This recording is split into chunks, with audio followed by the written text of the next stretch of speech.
This is probably one of my last opportunities as an artist to grasp onto that kind of success. I don't know, like as I'm reaching 30, I'm like, I want to work really hard while society is still tolerating me being successful. Welcome to the Eras Tour! This has been the most extraordinary experience of my entire life. Hi, hello. How are y'all doing today? Welcome back to my channel. My name is Keely, and today I wanted to chat a little bit about my current favorite underground musician, Miss Taylor Swift. Jokes aside, with the first US and Latin American legs of Taylor Swift's iconic Eras Tour recently coming to a close, I wanted to take a moment to reflect on just how globally influential this tour has been so far, both culturally and financially, and how its impact is going to continue into 2024. With journalists and economists alike coining terms like Swiftonomics and Swiftflation, the US Federal Reserve and global politicians addressing the tour, and even Billy Joel comparing the Taylor Swift fanaticism to Beatlemania, it's becoming pretty clear that this is a genuine cultural phenomenon that'll be remembered for years to come, and not just some fleeting celebrity moment. But what exactly is this moment? How did it come to be? And does it really matter as much as I'm acting like it does? As of November 2023, Taylor Swift is the single most streamed artist on Spotify with over 100 million monthly listeners. Following her most recent release of 1989 Taylor's version in late October, she managed to both finally earn that #1 spot as well as earn herself billionaire status. Insane. I actually started scripting this video in like August, and then life happened and the video didn't. But at that point, I'd written that her net worth was $740 million, and that was crazy then. But to have increased by like 30% over the past like 3 or 4 months, I kind of make a whole separate video tackling just that, but that's for a later date.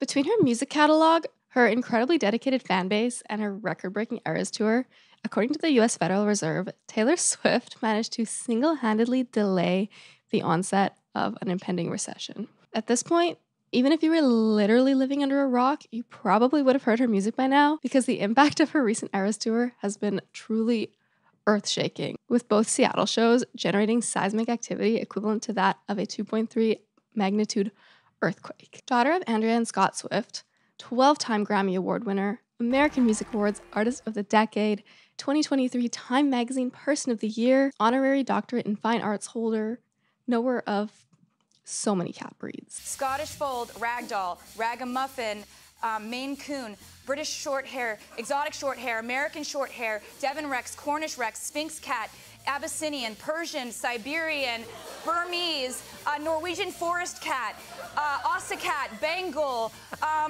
Bombay Cat, Russian Blue. Is there a British Blue? Munchkin Cat, a black cat, a calico cat, a cat that knocks pens off of desks. No! Regardless of how you know her, or if you even like her or not, it's impossible to deny the magnitude of her success lately. So, who is Taylor Swift anyway? Pennsylvania-born Taylor Swift knew that she wanted to be a singer by the time she was 10 years old, and by age 14, she'd convinced her parents to relocate to Nashville, Tennessee, where she earned an artist development deal with Sony that she would soon resign from to sign with her long-term label, Big Machine Records. Between 2006 and 2017, Swift released her first 6 studio albums. For Fearless through Reputation, she toured each album internationally after release, moving from playing arenas to selling out stadiums as her demand increased.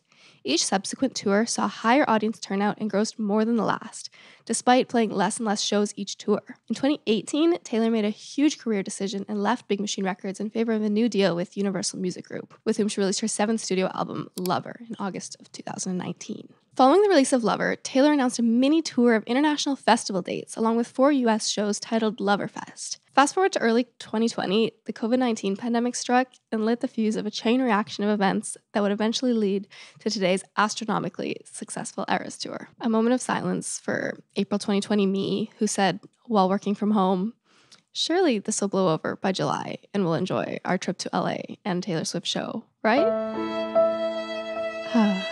After Loverfest was inevitably postponed and later cancelled, Taylor dropped 2 albums within a 6-month period, Folklore and Evermore. With the catalog now including 3 untoured albums, fans started hypothesizing and speculating about a folk Lovermore tour that could showcase all of her newest music. Some people thought this concept was silly and unnecessary, but it turns out these theories are onto something. It's been about 5 years since we got to tour before this tour, so we have a lot to catch up on. In late 2021, Swift released her 10th studio album, Midnights, and finally announced her long-anticipated next tour, the Eras Tour, answering everyone's questions on how the heck she would tour again with now 4 album releases since the Reputation Stadium tour. People would be like, what are you gonna do? Like, what are you gonna do? Like, go back on tour and then play music from all these albums and have it be like a 3.5 hour long show?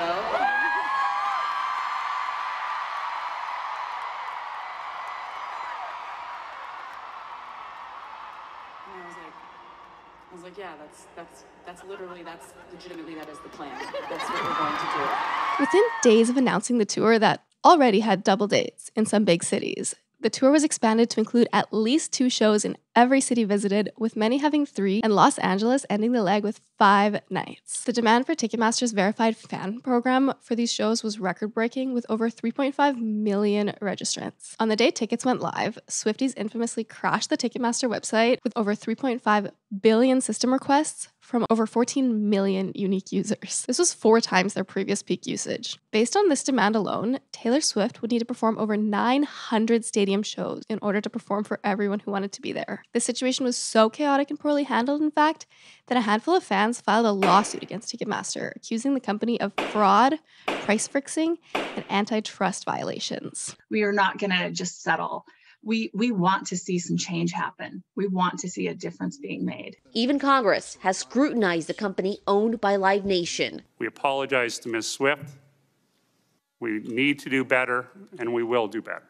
After the tour kicked off in March of 2023, the hype all but died down, with about 70,000 live audience members attending each show and tens of thousands more listening from the parking lots while Taylor-gating the shows, or watching from their own homes through one of the many TikTok or Twitch live streamers sharing their experiences. While city officials discouraged Swifties from, quote, Taylor-gating outside the arena, fans couldn't stay away, including right here at Point State Park, where I'm told about 1,000 people are gathered to listen and watch Taylor Swift. I don't want to keep secrets just to keep doing it. The spectacle also became about so much more than just the performance itself, with excitement around what to wear, what Taylor would wear, trading friendship bracelets. To some fans, watching the Eras Tour became part of their weekly routine. But it's also really sweet that, like, I know that some people like watch the shows online and care about what the secret surprise songs are going to be.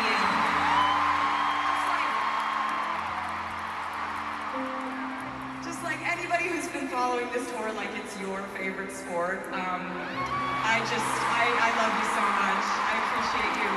I can't recall any other tour having that same kind of impact where people would watch it night after night. Maybe Harry Styles' Love on Tour, but I don't think that was quite on this level. When international dates were finally announced, the demand was somehow once again unprecedentedly high. For example, Singapore saw like 22 million registrations, vying for only 330,000 available tickets. Singapore only has a population of like 6 million people. We also saw 30 million registrations competing for 6 Toronto dates, which is like 75% of Canada's population. And I know there's international fans or US fans applying to these shows in hopes of traveling there, but the numbers are still crazy regardless. For this second wave of ticket sales, Ticketmaster and the various international retailers switched to a staggered system with different shows having different on-sale dates and times. But despite this, several website crashes were still reported during sale. Austria saw their fastest ticket sale in history. Ticketmaster had to postpone sale for French shows due to login glitches, and ticket marketplace Viagogo said they've not seen anything like this since the Beatles. So now that we've established that Taylor Swift simply is the moment, I think the next question on everyone's mind is why? Or maybe how? Why now? Why this sperm? Taylor Swift has been a top name in music and pop culture for years, but the scale of her fame and the hype surrounding her right now is just unprecedented, even for a star of her stature. She's basically been on an uphill trajectory ever since the release of Tim McGraw in 2006. There have been so many points in her career that felt like they could be the peak, but she just continues to prove herself time and time again.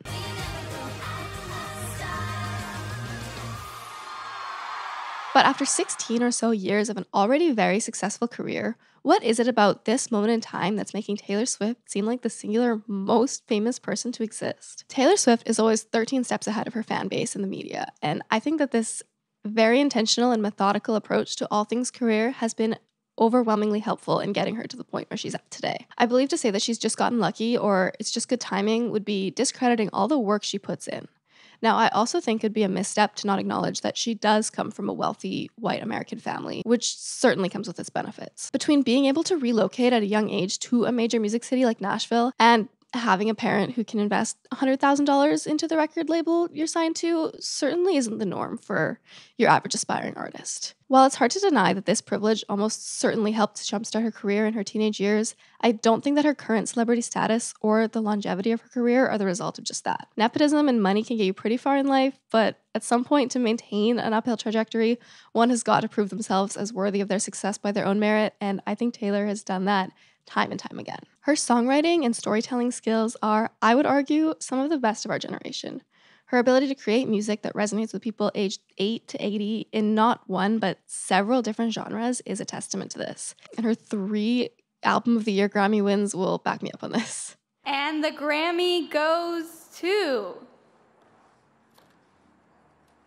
Folklore, Taylor Swift! Did you know that she's one of only 4 people to ever achieve this award 3 times and the only female artist to do so? Music aside, Taylor Swift is also a marketing mastermind known for dropping Easter eggs or hints for future albums, release dates, and shows months in advance of them being revealed to the public. Because then I couldn't stop. And then all I started thinking of was, how do I hint at things? Like, how far is too far in advance? Can I hint at something 3 years in advance? Can I even plan things out that far? I think I'm gonna try to do it. Her tendency to rebrand her entire aesthetic with each new album release is also an incredibly smart business tactic that I think has immensely helped her current Eras tour to become what it is. To release 10 successful albums in 16 years is almost unheard of, and for each to not only have a fully unique, cohesive sound, but also a unique corresponding color palette, hairstyles, fashion sense, and more, incredible. Like, I could type out 10 emojis and any Swiftie would instantly be able to tell me which one belonged to which era. And I think that's iconic. I also have to give credit to Taylor for her ability to remain steady in the face of media backlash. The amount of criticism she used to receive, and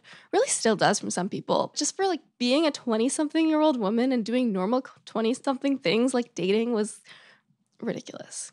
And like, I don't even want to get into the Kanye stuff, but firstly, he certainly did not make her famous. And secondly, just the existence of the album Reputation is such a prime example of her ability to turn media bullshit into an opportunity to further prove her own worth and talents. She's always been good at making the best out of negative media attention, especially on her dating life, which is made super obvious in songs like Blank Space, or even further back in her SNL monologue song. You might think I'd bring up Joe, that guy who broke up with me on the phone, but I'm not gonna mention him. In my monologue, hey Joe, I'm doing real well. Tonight I'm hosting SNL. In my monologue, ha ha ha, la la la. And if you're wondering if I might be dating the werewolf from Twilight.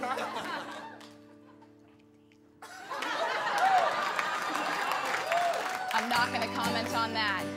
In my monologue. One of the more recent, but still pre this current moment, power moves made by Taylor Swift was her decision to re-record her first 6 albums in their entirety. When she left Big Machine Records in 2018, she knew that she was signing away the rights to her past catalog, but she thought that her music was staying safely in the hands of a person she trusted. Unfortunately, that was not true, and the rights to the majority of her discography ended up in the hands of a person who certainly did not have her best interests in mind. This put her in a position where she was still fully allowed to perform her old music, but in order to broadcast it anywhere, she would need signed permission from the new owner. Did you ever watch the City of Lover Live from Paris concert and wonder why all the non-Lover tracks were cut from the filmed version?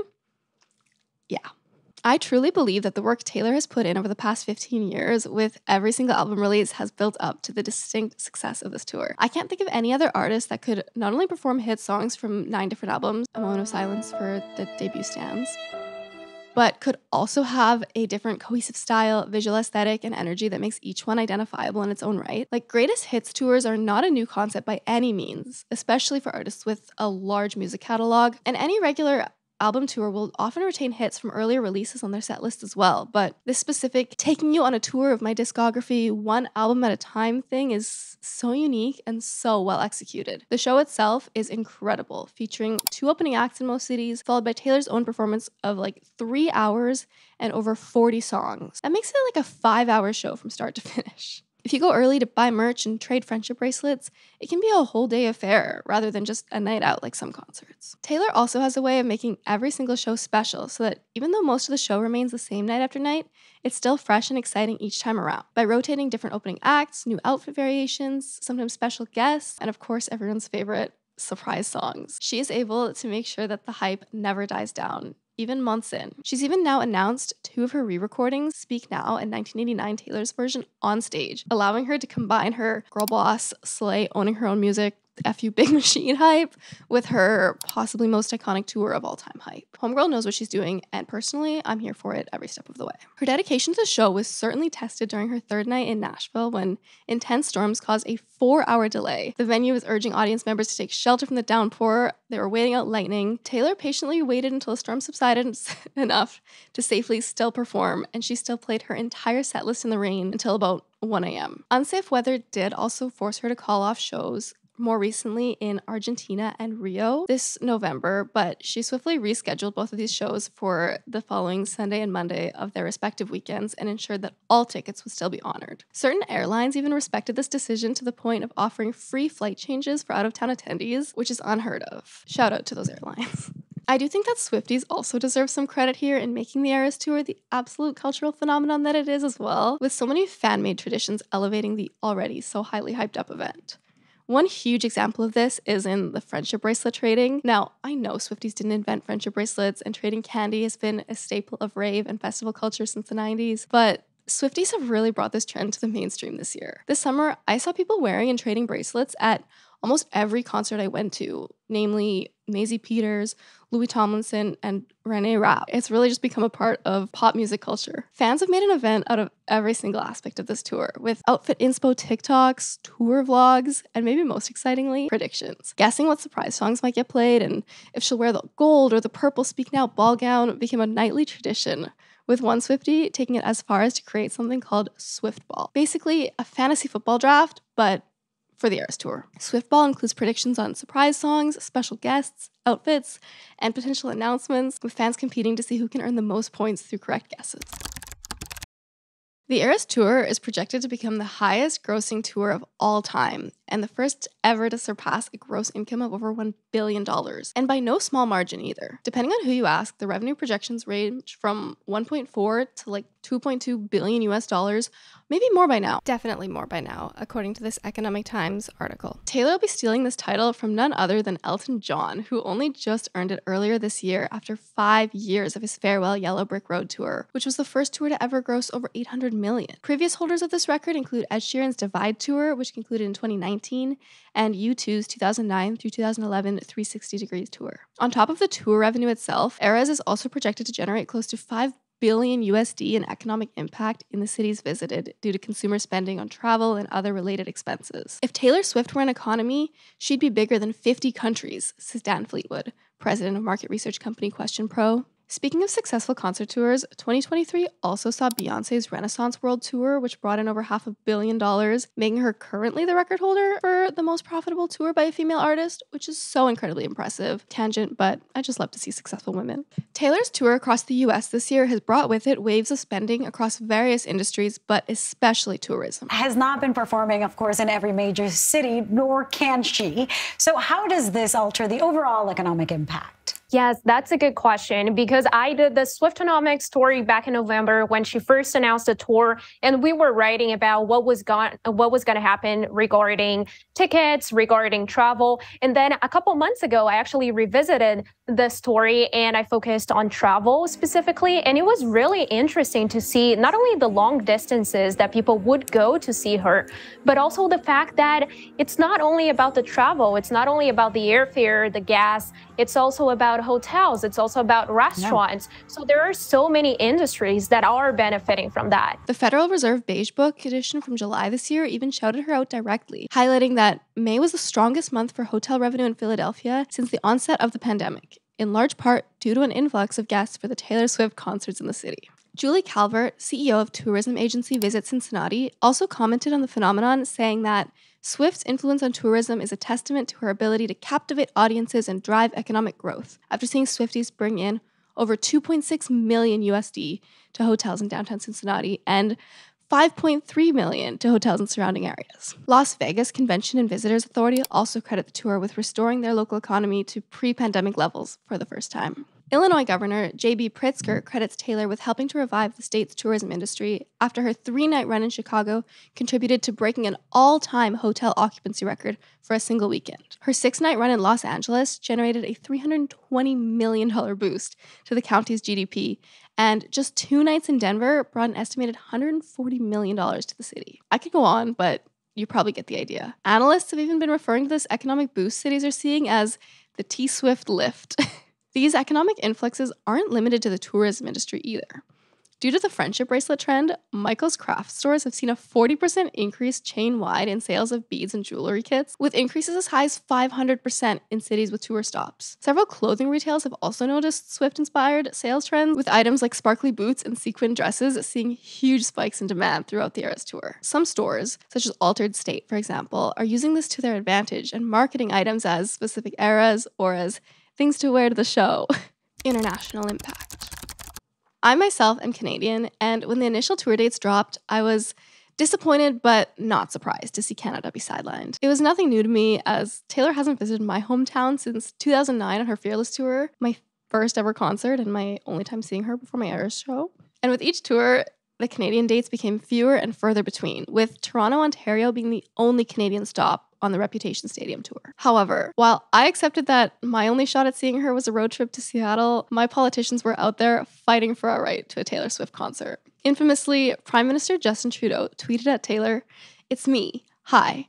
I know places in Canada would love to have you, so don't make it another cruel summer. We hope to see you soon." Conservative MP Matt Genereux also took action, filing what he called an official letter of grievance on behalf of all Swifties with Parliament. His letter mentioned the unfairness of Canadian fans being unable to see the show, as well as implying that a Canadian tour leg could generate billions for the cities visited, though he had no specific data to back up that generous estimate. He closed out this letter with, "This motion is nonpartisan in nature and requires swift action to address what I can only assume is a serious oversight." We did end up getting 6 Toronto shows announced on August 3rd, and more recently, 3 Vancouver shows, but whether or not Trudeau and Genereux's actions actually helped that to happen will remain a question. Other international leaders, such as Chilean President Gabriel Boric and Australian MP Tom Koutsantonis, were also quick to publicly speak out on their desire for local Eras Tour shows. Una pregunta que surge mucho es qué pasa con Taylor Swift. Le escribí hace poco. Vamos a ver si me responde. Para que en algún momento nos incluya dentro de la gira latinoamericana. Pero en algún momento escuchará a las Swifties chilenas y no me cabe ninguna duda de que va a venir a Chile. Ojalá, espero, durante los próximos 3 años. I gotta say, I'm really disappointed. So for those South Australians who are Taylor Swift fans, get onto her Facebook page and get onto her Twitter site and let her know that Daddy wants his little girl to see Taylor Swift and he's not taking her to Melbourne. I'm bitterly disappointed.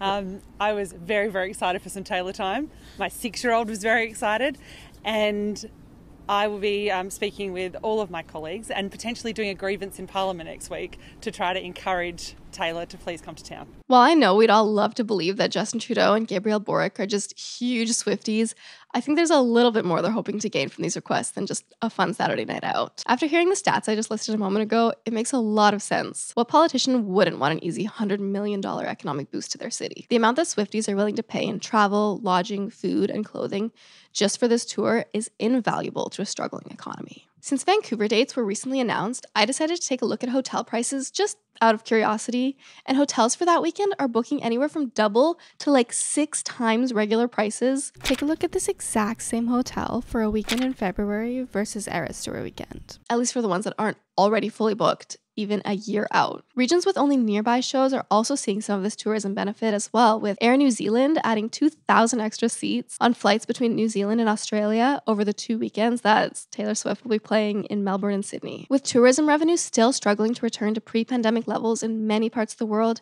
it's no surprise that politicians are making every attempt to get their own Eras Tour boost. I love that I live in the timeline where important politicians are praying that a millennial cat lady will visit and solve their problems. Insane. Taylor herself has also evidently committed to positively financially helping those around her, which is perhaps the bare minimum to be expected of someone with so much, but with so many ultra-wealthy doing so much less, I still love to see it. At every stop along this tour, she's made generous donations to food banks and other charities that work to fight food insecurity in their local areas. While the specific amounts contributed were not public knowledge, nonprofit Feeding Tampa Bay said that her generosity will place over 125,000 meals on tables. Tangent, I hate when people get mad at celebrities for publicly donating to good causes because they shouldn't announce that. It should be anonymous so we know it isn't just for good press.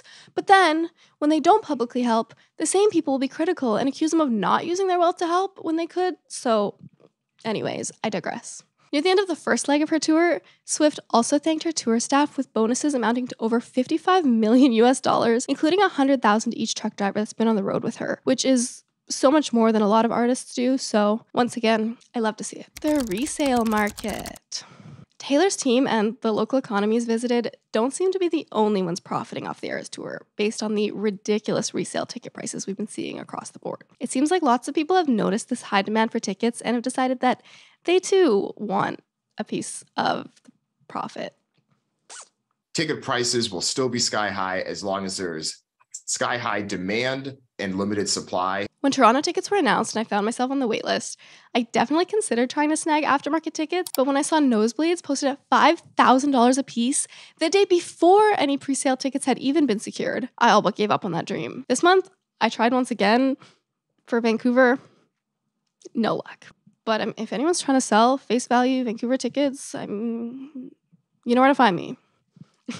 I know scalpers have always existed. I remember going to see concerts in the early 2010s and seeing people wave overpriced tickets in their hands, hoping that a desperate fan would be there and be willing to pay exorbitant amounts at the last minute to see their favorite artist's sold-out show.